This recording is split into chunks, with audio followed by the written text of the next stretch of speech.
Vidus mūsų, galima būtų sakyti, prasideda toj vietoje, kur mintis dingsta. Vidus prasideda, galima sakyti, yra ta vieta, kur kas užmiegant nueina, o kas lieka čia. Kas lieka čia, kai jūs užmiega, tai yra išorė. O kas nueina, tai yra vidus.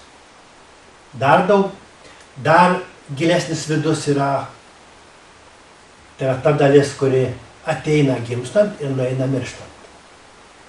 Jeigu jūs sukuriat viduj tam tikrą darną, viduj yra daug švariau ir kuo švariau viduj, tuo iš vidaus mes toliau ir aiškiau matom. Už tai prieš gimimą yra momentai ir tą patvirtina Tibeto įžvalgos, Tibete lavintas reinkarnacijos mokslas, kad mes galim pasižiūrėti ir daug pamatyti ir netgi šiek tiek pasirinkti, priklausomai nuo mūsų sąmoningumo. Tai yra labai svarbus momentas, kai mes pasirenkam, bet nepaisant to, ką mes pasirinkom tuo metu, mes taip pat galim labai daug ką keisti. Tai yra dėsniai, kuriuo absoliučiai reikia laikytis ir laikytis nuo pat subatominių dalelių iki visos visatos. Tiesiog aš taip kaip žiūriu, man šiek tiek pasiekė, nes aš turiu pakankamai gerą išsilavinimą, kas vyksta atomuose, elementariuose daleliuose ir tuose laukuose, ko neturi rytų meditatoriai. Nes jie neturi tokio mokslinio išsilavinimo. Ir aš matau iš vidaus meditatyviai, ko neturi vakarų mokslininkai.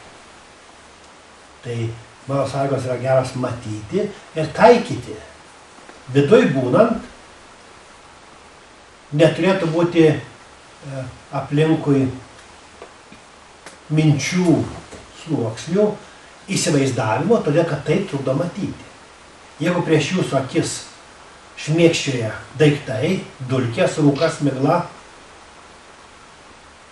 arba per audrą skraido popieriai ir įvairūs lapai, tai aišku, kad mes nematysim. Norint matyti, mes turim viduj apsivalyti. Turi būti švaru, skaidru. Norint matyti kelią,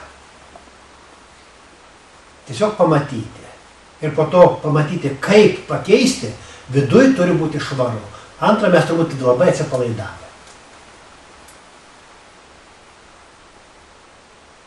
Pirmas žingsnis, kad matyti, mes turim būti atsipalaidavę kūne ir prote. Jeigu mes prote turim tikslą, mes atsipalaiduoti negalim. Niekas negali atsipalaiduoti, turėdamas tikslą. Niekas netrukdo matyti, viskas priklauso nuo to, ar mes lavinamės tame, ar mes vis judam į aukštesnį centrą, ir ar mes tą matymą tinkamai naudojam, o ribų jau būti sveiku, būti džiaugsmingu, būti laimingu, būti mylinčiu, palaimingu, turtingu ir visi kiti pliusai nėra. Tiesiog žmogaus gyvenimas gali būti beribis tiek, kiek jisai nori individualiai augti, tiek jisai gali augti.